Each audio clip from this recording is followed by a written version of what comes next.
열왕기서를 계속적으로 읽고 있는데 여러분 여기서 열왕기서 읽고 계시죠? 여러분들이 성경을 계속 읽으셔야 돼요. 성경을 읽어야만 그 말씀이 내 안에 자꾸만 이렇게 새겨지고 그 말씀에 그 말씀 속에서 내게 주신 하나님의 그 뜻을 알게 되는 것입니다. 우리가 지금 여기서 말씀을 듣지만 또 우리 듣고 또 한 귀로 또 흘려볼 때가 많잖아요. 그러니까 또 와서 말씀을 읽고 또 읽고 그러다 보면 그 말씀이 기억나고 새겨지고 그 말씀 속에서 내게 주신 하나님의 그 뜻을 분명하게 우리는 듣게 되는 줄로 믿습니다. 여러분, 여러분께서 어려워도 사실 그렇게 보면 어렵지 않죠? 사람 이름이 내가 뿐이죠. 주로 여러분 열왕기서를 읽으면서 어떤 반복되는 이야기를 많이 보십니까? 왕들이 바뀔 때마다 항상 행하는 말이 있어요. 그가 여호와 앞에 정직히 행하였더라. 뭐 이 이야기 아니면 그가 하나님 보시기에 악한 길로 행하였더라. 대부분 그거예요. 그죠? 다른 이야기 안 나와요. 어떤 왕은 정직한 길로 행하였다 말하고 있고 어떤 왕은 악한 길로 행하였다 그렇게 말을 하고 있어요. 정직한 길이 무엇이며 악한 길이 무엇인가 우리가 그걸 알면 되는 거죠. 주로 정직한 길은 무엇이었습니까? 하나님의 말씀대로 사는 그 길이 정직한 길이었어요. 하나님께서 기뻐하시는 길이었어요. 하나님의 말씀을 저버리고 자신이 원하는 대로 산당을 만들고 우상을 세우고 바알을 섬기는 그런 신앙을 살아가는 그런 사람들은 하나님 보실 때 악한 길로 해야겠다. 성경은 그렇게 말을 합니다. 그러니까 성경에서 보는 것은 그 사람이 그 당시 어떠한 국가적인 업적을 남겼느냐, 그가 얼마나 지혜로웠느냐 이걸 보지 않았다는 거예요.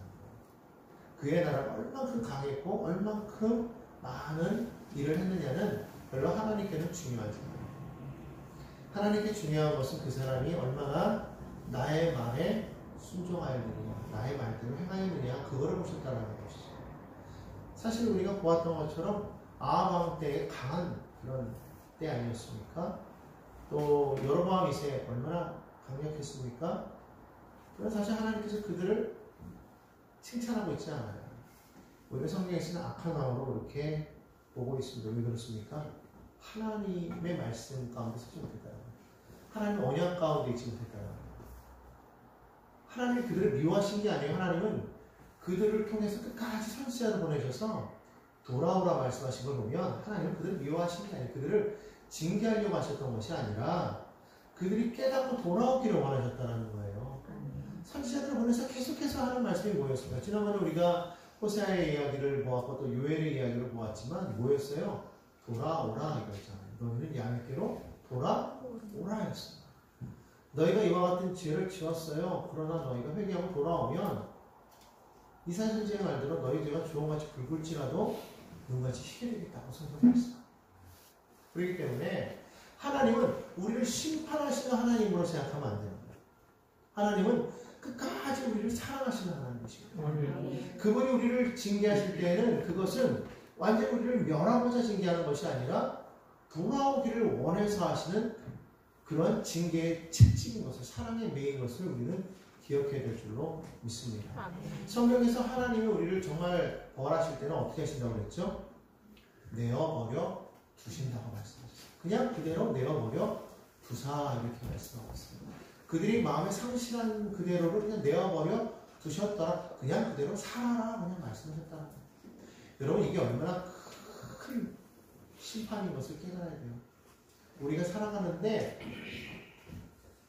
아무런 그런 찔림도 없고 하나님의 징계도 없고 그냥 살아가지는데 내가 세상으로 나아가도 그냥 살아가져요. 그럴 때 사실 여러분 돌이켜야 돼요. 이거 혹시 하나님이 나를 그냥 내어버려 두신 거 아닌가? 여러분 이게 얼마나 큰 징계임을 깨달아야 됩니다. 오히려 일이 있을 때마다 치시는 건 뭐예요? 문제가 생기는 건 뭐예요? 물론 그것이 나의 죄 때문에 생기는 문제가 있을 때가 있지만 그러나 그것이 아니라 정말 하나님의 징계하시는 때에는 하나님이 나를 지금도 사랑하시고 계신다는 것을 여러분 깨닫고 감사하시면서 돌아와야 된다는 것이죠. 성경께서 그걸 말씀하고 있다는 거예요. 우리가 열왕기서를 읽으면서 결국 자기 뜻대로 나아가면 그 끝은 망할 수밖에 없고, 그러나 하나님의 뜻은 망하더라? 안 망하는 거예요. 나는 망하지만 하나님의 나라는 영원한 거예요. 열왕기서를 보여주고 있지 않습니까? 이스라엘의 나라는 망했어요. 그러나 하나님의 나라, 하나님의 약속은 끝까지 이어져서 결국은 지금도 그 약속은 지켜지고 있지 않습니까? 그렇기 때문에 우리는 기억해야 될 것은 내 뜻대로 나아가면 그 끝은 결국은 패망이요. 그럼에도 불구하고 하나님의 나라는 망하지 않는다. 이런 것을 분명하게 알고 열왕기서를 우리가 계속해서 여러분 읽어 나아가시기를 바랍니다. 자, 오늘은 이제 아사랴 왕에 대해서 성경 말하고 있어요. 이 아사랴 왕은 역대기 26장에 보면 우시아라고 그렇게 이야기를 합니다. 그러니까 역대기에서 말하는 우시아가 이 열왕기에서 말하는 아사랴라는 왕입니다. 동일 인물이에요. 이 사람은 당시에 우리가 지난주에 배웠던 여로보암 2세, 막강한 그런 여로보암 2세 때 그가 북이스라엘을 40년 동안 통치했다고 이렇게 말하고 있지 않습니까? 그때에 그가 제위 27년 되었을 때에 남유다의 왕으로 등극한 사람입니다.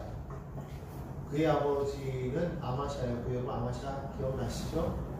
근데 어쨌든 이 아사랴라는 이 임금은 성경에 보면 뭐라고 평가하고 있냐면 하나님 앞에 정직하게 행한 자로 그렇게 이야기하고 있습니다. 오늘 본문 말씀에 나오죠.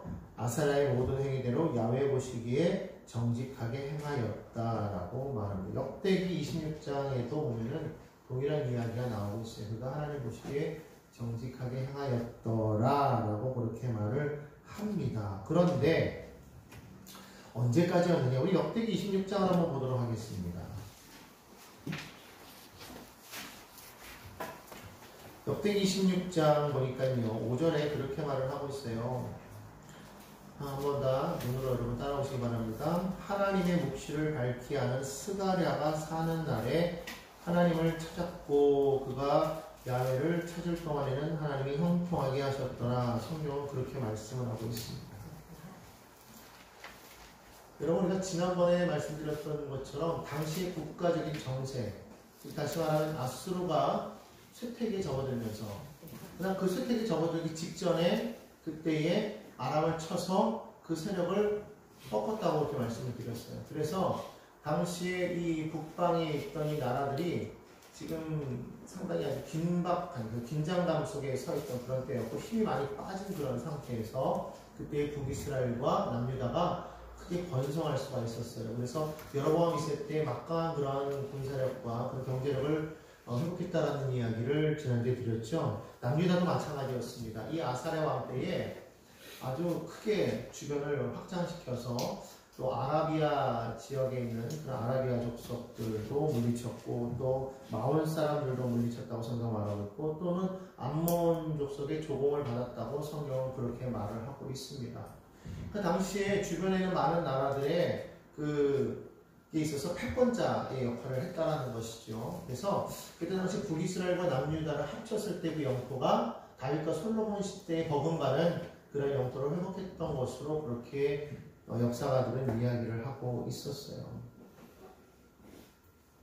더군다나 이 우시아 왕은요, 상당히 지혜로운 왕이었던 것 같아요. 그래서 그는 이 군사적으로 주변에 있는 많은 그 나라들을 그렇게 전쟁에서 이겨서 속국으로 만들었을 뿐만 아니라 또 그가 여유가 있을 때에는 망대를 세웠다고 성경 말하고 있는데, 오늘 26장에 보니까 그렇게 말을 하고 있어요. 26장 10절에 보니까 또 광야에 망대를 세웠다고 그렇게 말합니다. 어디서부터 어디까지 세웠느냐?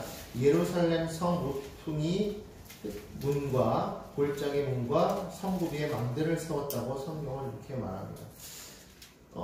다른 성경에 보면은 이 망대를 거친 망대라고 이렇게 말하고 있는데, 이것이 다른 의미로 말했을 때 요새라고 말하고 있는 걸로 보아서는 이게 방어용으로 그렇게 세웠던 것 같으니까 군사적인 그런 목적으로 이 망대를 세웠고요. 또 그리고 뿐만 아니라 이 목축에도 상당히 관심이 있었다고 그래요. 그래서 이 목축을 위해서 많은 그 웅덩이를 만들었습니다. 그리고 가축들도 많이 길렀고, 그리고 많은 밭에 산에 농부들, 그리고 포도원을 다스리는 사람들을 그렇게 두었다고 성경은 말씀하고 있어요. 10절에 보면 다 나와 있습니다. 그만큼 그가 농사에 관심이 많았던 그러한 왕이었던 것을 우리가 알 수가 있어요. 전쟁에만 능한 왕이 아니라 경제적으로도 상당히 능한 왕이 바로 이 우시야 왕이었다라는 것이죠. 그래서 어떤 도시의 방어용으로 또 그리고 또 경제적으로는 백성들이 잘 먹고 사는데 부족함이 없도록 뿐만 아니라 그냥 단순히 망대만 세운 것이 아니라 그는 군사들을 많이 키웠던 것을 볼 수가 있어요. 13절에 보니까 그의 군대, 휘하의 군대가 30만 7,500명이라고 했고 12절에 보니까 그들의 족장들이 무려 2,600명이라고 말하고 있는데 각각이 다 큰 용사라고 그렇게 표시를 하고 있습니다. 그러면 상당히 막강한 그런 군사력을 가진 그러한 나라였던 것으로 우리가 볼 수가 있었어요. 더군다나 14절에 보니까 군대를 위하여서 방패와 창과 투구와 갑옷과 활과 물맷돌을 준비하였다. 엉성한 군대가 아니었다라는 거예요. 완전 무장했던 그런 군대를 거느리고 있었다라는 겁니다. 그런 거를 갖추려면은 재정적으로도 많이 필요하죠. 그 군인들을 먹여야 되고 군인들을 훈련시켜야 되고 군인들의 비용을 또 갖고 있는 모든 그런 그 군장비들을 마련하려면 경제적으로 얼마나 많은 돈이 들어가겠습니까? 그것이 충분했다라는 것을 우리가 알 수가 있다라는 것이 더군다나 이 당시에 아주 재주 있는 사람들을 고용했다라는 거예요. 마치 장용실 같이 그런 여러 많은 기구들을 만드는 그런 사람들을 고용해서 무기들을 만들었는데 그 당시에는 아주 획기적인 그런 무기였던 것 같아요. 보니까 망대와 성곽 위에서 화살과 돌을 막 자동으로 쏘게 하는 그런 무기들을 만들었다라는 것이죠. 그러니까 지금이야 이것이 별거 아닌 것 같지만 이때 당시에는 이것이 상당히 획기적이었던 그런 무기였었고 자, 그런데 이러한 것을 뭐라고 말하고 있느냐? 여기 성경에 보니까 이렇게 말합니다. 15절입니다. 하반절에 이렇게 말하고 있어요. 그의 이름이 멀리 퍼졌는데 기이한 도우심을 얻어 강성하여 지니었더라. 이렇게 성경은 표시하고 있어요. 기이한 도우심이 무엇이었을까요? 기이하다라는 것은 사람들이 생각할 때 이거는 상식을 넘어섰다라는 거 아닙니까? 그냥 놀랍다라는 거죠. 어메이징하다라는 거예요. 어떻게 이러한 일이 생길 수가 있지 않은 그런 것이죠. 세상 사람들이 봤을 때 야 이거는 정말 기적 같은 일이라는 거예요. 그런데 그것을 성경은 뭐라고 말하고 있느냐? 아까 5절에 뭐라고 말씀하고 있었어요? 역대하 26장 5절에 다시 한번 볼까요? 스가랴가 하나님을 찾을 동안에는 누가? 하나님이 형통하게 하셨다. 세상 사람들 눈에는 야 이게 정말 귀한 일이에요. 놀라운 일이에요. 어떻게 저런 일이 일어날 수가 있지? 참 운이 좋아라든가 아니면은 야 이거 놀라운 일이야 뭐 이렇게 뭐 얘기할 수 있는데 그런데 성경은 그 비밀이 뭐라고 말하였더라? 하나님이 형통하게 하였더라. 하나님이 형통하게 하였더라. 여러분 이게 중요한 줄로 믿습니다. 하나님이 형통하게 하는 것이 세상 사람들에게는 기이하게 보여요. 그들에게는 비밀이라는 거예요. 그들에게는 감춰졌더라는 거예요. 그런데 하나님의 백성들에게는 그 비밀이 뭔지를 알아요. 왜?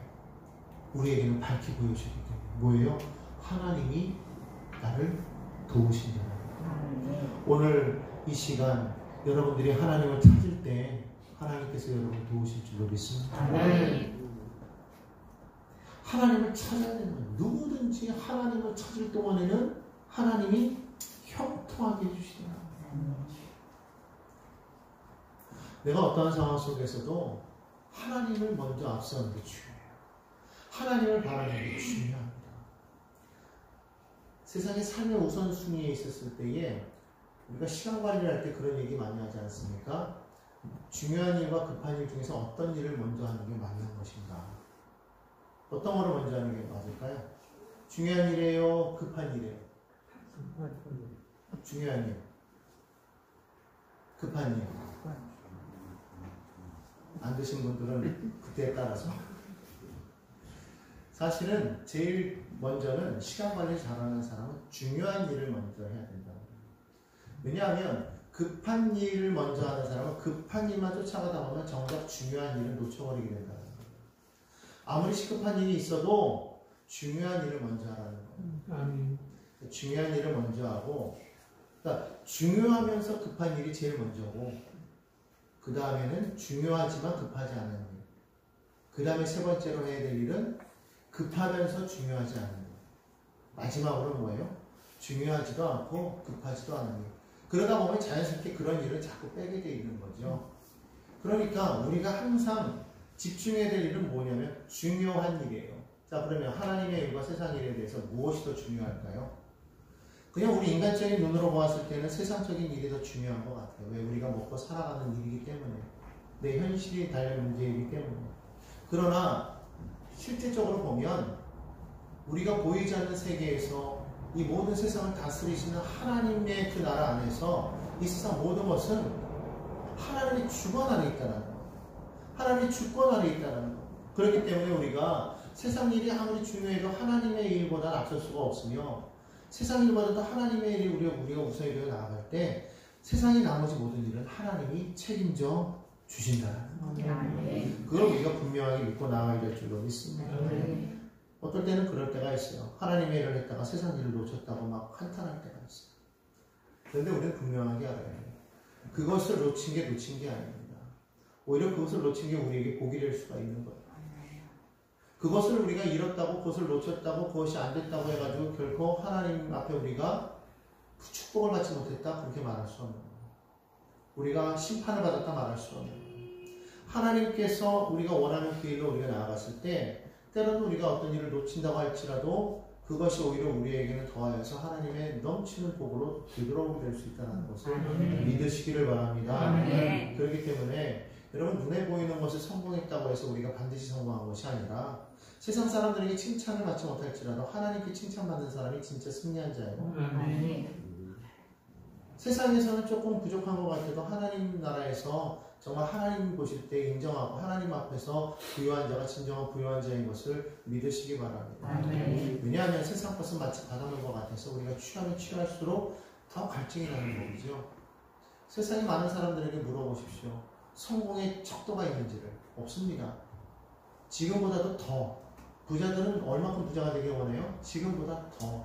항상 그들에게는 지금보다 더가 있습니다. 그러니까 아직 도달하지 않는다는 것이고 평생을 도달할 수 없다라는 것을 말합니다. 그러나 우리에게는 도달할 수가 있는 것이 있죠. 그러니까 하나님과 함께하고 있는 것. 그것이 우리에게는 최고예요. 하나님과 함께하고 있을 때 우리는 이미 벌써 가장 큰 복을 받은 사람인 것을 믿으시기를 바랍니다. 아담과 하와가 하나님과 함께하고 있었을 때 그들은 이미 큰 복을 받은 사람들이었습니다. 그런데 그들은 그것을 만족하지 못했기 때문에 그것을 넘어서 무엇? 내가 하나님이 되고자 하는 그런 마음이 있었기 때문에 결국은 그들은 하나님과 분리가 되어버리고 하나님의 언약 가운데에서 떨어져 버리게 되었다는 것이죠. 하나님과 떨어져 버리고 나니 그들이 느낀 건 뭐예요? 정말 눈은 밝아졌습니다. 무엇이 선이고 무엇이 아닌지를 알게 되었지만 그러나 그들은 깨달은 게 하나 있었죠. 아, 이렇게 해도 내가 하나님이 될 수는 없구나라는 걸 깨달았다는 거예요. 하나님의 언약에서 벗어나게 되었다는 겁니다. 모든 것을 스스로 할 수 있게 되었어요. 자기 마음대로 할 수 있게 되었어요. 그러나 그것은 하나님의 언약 안에서가 아닙니다. 언약 밖에서였어요. 그러니까 세상에서 줄 수 있는 건 뭐였습니까? 엉겅퀴와 가시덤불 뿐이었다. 자기 마음대로 할 수 있게는 되었어요.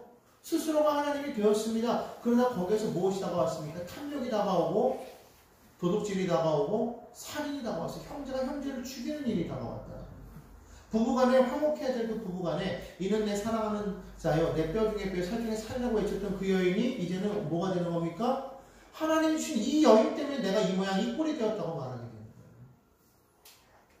정말 아끼고 아껴서 서로 사랑해야 될 부부간의 관계가 이제는 서로 물고 뜯는 관계가 되어버렸다는 거예요.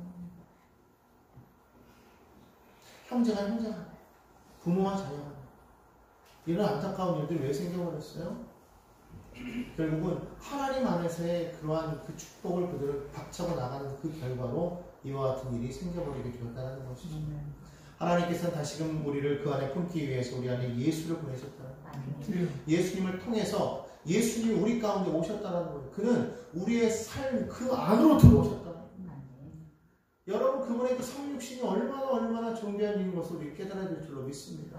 그분이 우리 인생 가운데로 들어오셨다는 거예요. 그냥 하나님으로서 우리를 이해하신 게 아니에요.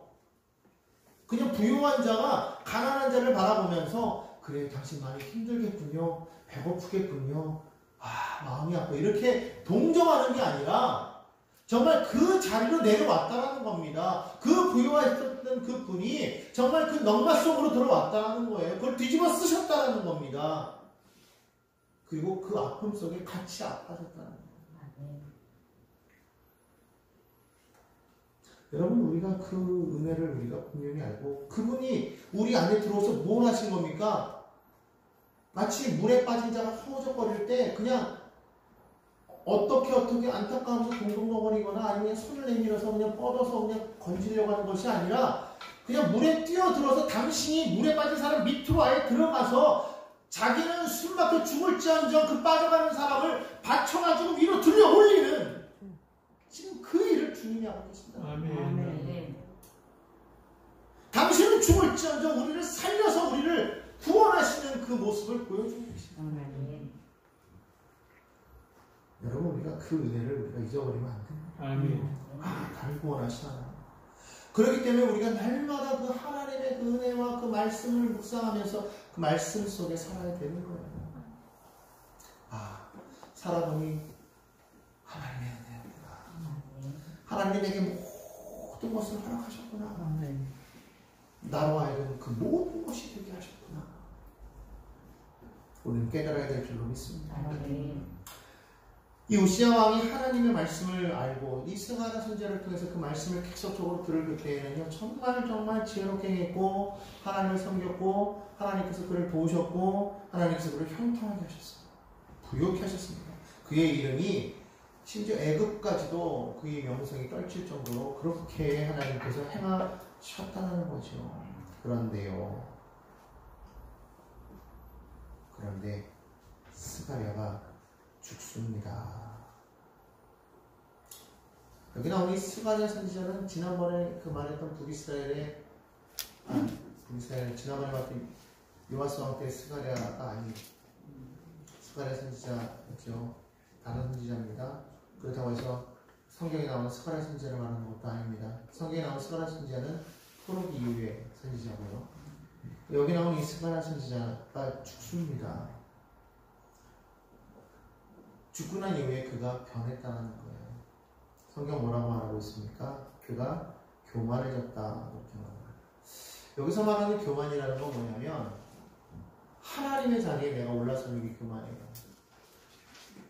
우리 믿음의 사람들은 분명히 기억해야 될 것은 교만과 자신감을 혼동해서는 안 돼요. 믿음의 사람들은 예수 안에서 무엇인지 할 수 있다라는 분명한 믿음이 있어야 됩니다. 여러분, 나는 부족해요. 나는 약해요. 나는 할 수 없어요. 이게 겸손인 것 같지만 그러나 그것은 절대로 겸손이 될 수가 없어요. 하나님이 우리에게 말씀하실 때 나는 부족하지만 나는 연약하지만 그러나 하나님 말씀하시니 내가 그 말씀에 의지하여 내가 순종하며 나아가겠습니다. 나는 할 수 없으나 하나님 내게 힘 주시면 나는 할 수 있습니다. 라고 고백하는 게 그게 겸손이에요. 오히려 하나님 앞에서 말씀하시는데 불구하고 하나님 나 못해요. 할 수 없어요. 부족합니다 하면 그게 교만입니다. 모세가 하나님께서 그를 부르셔서 내가 너를 바로에게 보내노니 너는 가서 내 백성 이스라엘을 보내라고 해라. 하나님 저 말 못해요. 저 부족해요. 하나님이 여러 번 차례로 계속 말씀하시면 못합니다. 하나님이 나중에 화내시잖아요. 내 입술을 창조한 자가 누구냐? 내가 너와 함께 하겠다. 내가 너의 입에 내가 내 말을 넣어주겠다. 말씀하셔도 나는 못합니다. 하나님 화를 내신다는 거예요. 여러분, 교만은 다른 게 교만이 아닙니다. 하나님의 자리에 내가 서는 게 교만이에요. 내가 할 수 있다? 아닙니다. 바울이 말한 게 뭐예요? 내게 능력 주시는 자 안에서 내가 모든 것을 할 수 있다. 그게 진정한 겸손인 줄로 믿습니다. 주님이 나와 함께 하신다면 나는 할 수 있어. 다윗이 그랬지 않습니까? 하나님의 백성들을 막 모욕하는 그 골리앗 앞에 도대체 하나님의 백성들이 이 모욕을 듣고 가만히 있어야 되겠습니까? 그때 그의 형이 뭐라고 말합니까? 엘리야이 말하기를 네가 교만하여서 그렇게 말한다고 말하잖아요. 여기 어린애 장난터가 아니야. 여기는 실제 전쟁터지. 너 동네에서 네가 뭐 막대기 갖고 싸우던 그런 데가 아니야. 너 교만하게 어디 와서 네가 어른들 앞에서 그런 얘기를 해. 근데 그거는 진짜 교만이 아니었다라는 거죠. 하나님 보실 때 오히려 그렇게 많은 그 형이 교만했다는 거예요. 오히려 다윗은 비록 어렸습니다. 사울이 준 그 갑옷을 입었을 때 질질 끌려가지고 그걸 벗고 맨몸으로 나갈 정도로 키가 그렇게 크지도 않았어요. 하지만 그는 나아갈 때 뭐라고 나아갑니까? 너는 내게 칼과 단차로 나아오거니와 나는 만군의 주 야훼의 이름으로 내게 나아간다라고 말했을 때 하나님께서는 그의 손을 붙잡아 주셔서 그 구적장신 그 골리앗을 그 다윗의 그 작은 물맷돌 그 단 하나에 쓰러뜨리신 줄로 믿습니다. 아멘. 여러분, 능력의 힘이 큰 것은 우리에게 있는 것이 아니라 누구에게 있습니까? 하나님께 있습니다. 여러분, 이것을 믿고 믿음으로 고백하며 살아가는 사람에게 하나님은 겸손한 자라고 말씀하십니다. 주 앞에서 겸손할 때가 되면 너희를 높이시겠다고 말씀하신 그 약속의 말씀을 반드시 이루어 주실 줄로 믿습니다. 우시아가 결코 지혜로웠기 때문에, 결코 강한 힘을 가졌기 때문에 그가 유다를 막강한 나라로 만들어간 것이 아니라는 거예요. 하나님이 함께 하시기 때문에 오늘 저와 여러분이 그래야 될 줄로 믿습니다. 그렇기 때문에 여러분, 하나님의 말씀을 자주 읽어야 되며 특별히 하나님의 묵시를 말씀을 자꾸 듣는 자리에 있어야 되는 거예요. 우시아가 하나님의 말씀을 전하는 스가랴 앞에 있을 때 그가 하나님을 섬기지 않았습니까? 어떻게 보면 여호야다 제사장이 요아스 앞에 있었을 때 요아스가 하나님을 섬겼던 것과 똑같아요. 여러분이 그렇기 때문에 말씀을 계속적으로 들어야 돼요. 그 자리를 떠나면 누구라도 넘어질 수밖에 없어요.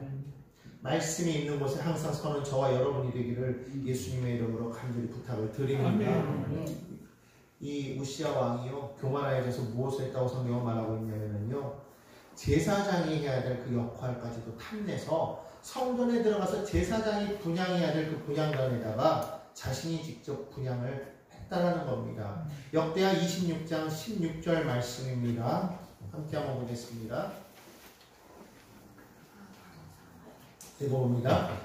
그가 강성하여 지내 그의 마음이 교만하여 아브레가여 그의 하나님의 하나님께 범죄하되 그 야훼의 성전에 들어가서 당단에 분향하려 합니다. 사실 오늘 지금 이 이야기들은 열왕기서에는 나오지 않고 이 우시아에 대한 이야기는 지금 역대기에 더 자세하게 좀 나오고 있어요. 우시아가 하나님이 명하신 그 말씀대로 제사장이 해야 될 일을 지금 왕이 지금 그 일을 행하려고 했다는 것입니다. 지금 여기 제사장이 없는 것도 아니고 제사장이 있어요. 그리고 이 아사랴뿐만 아니라 다른 많은 제사장들이 있음에도 불구하고 지금 왕이 대신 나아갔다는 거예요. 그때 아사랴 제사장이 다른 제사장 80명을 데리고 그의 길을 따라갑니다. 그리고 왕을 말려요. 그런데도 불구하고 왕은 끝까지 고집을 부리면서 분향단 앞에서 향로를 들고 분향을 합니다.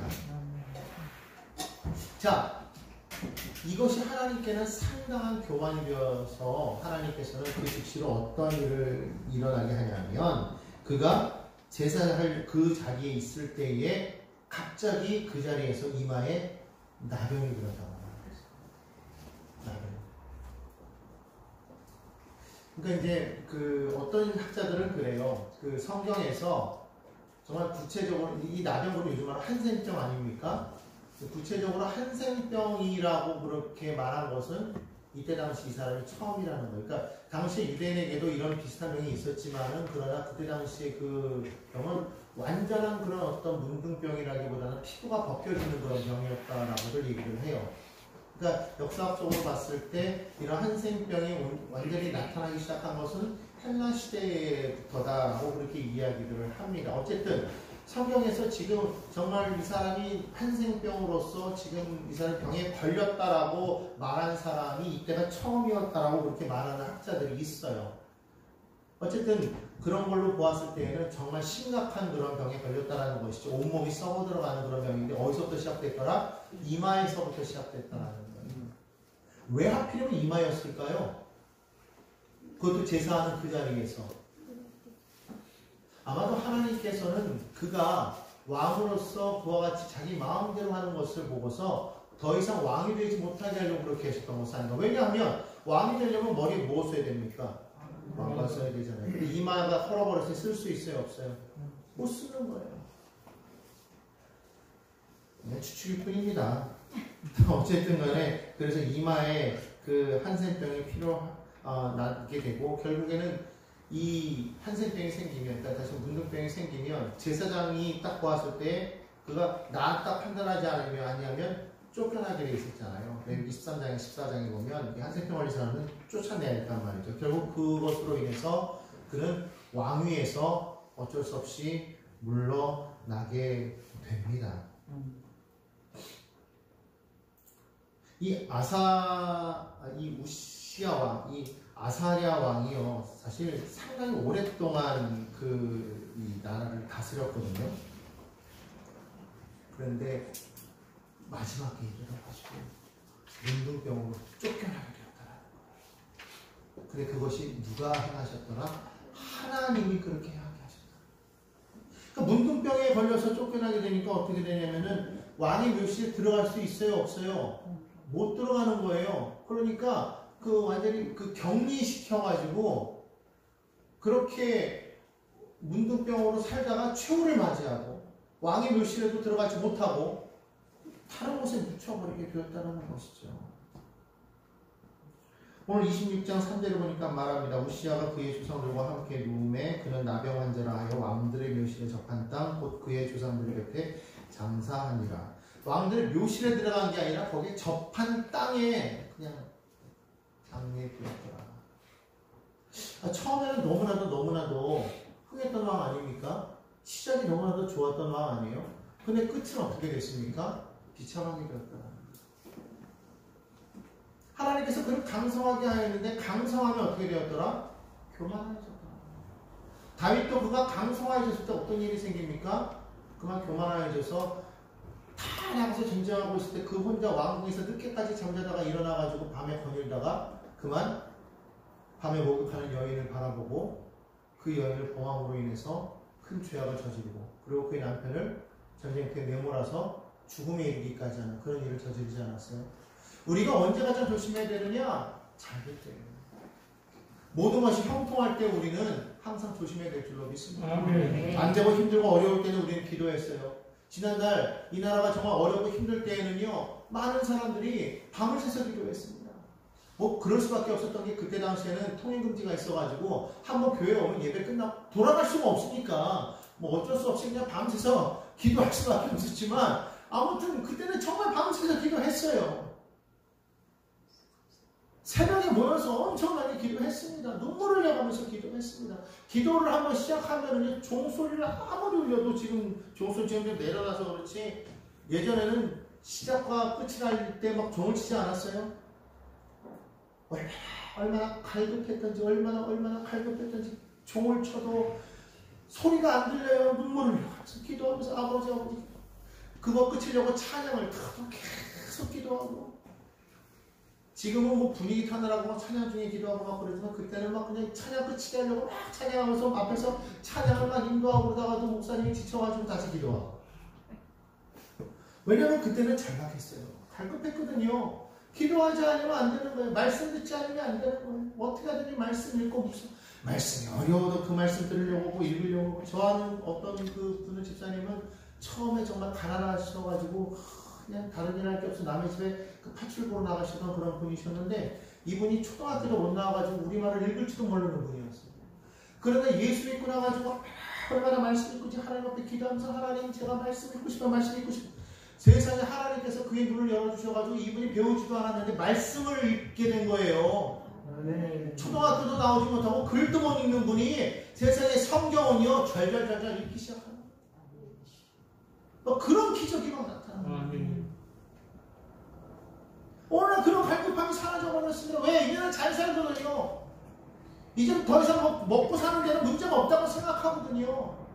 요즘 젊은이들 보십시오. 그냥 아르바이트해서 먹고 어느 정도 돈 벌면 다시 또 놀러 다니고 여행 가고 그러다가 또 돈 떨어지면 아르바이트하고 급한 게 없어요. 갈급한 게 없습니다.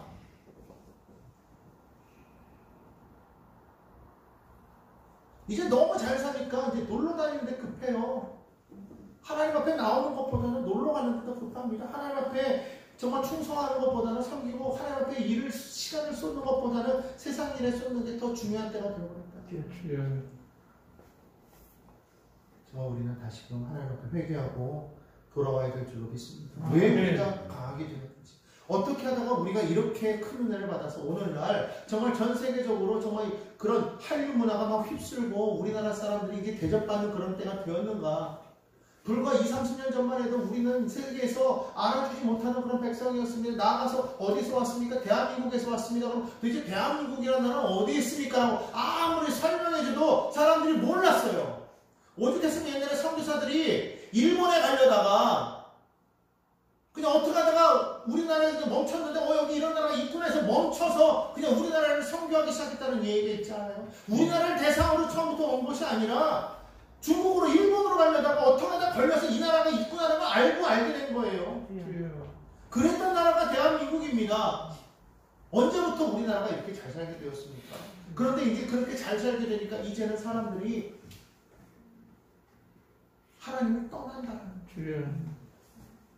기도가 사라졌다는 겁니다. 눈물을 흘리는 거예요. 하나님이 지금 눈물을 흘리시고 계세요. 어쩌다가 이렇게 돼요?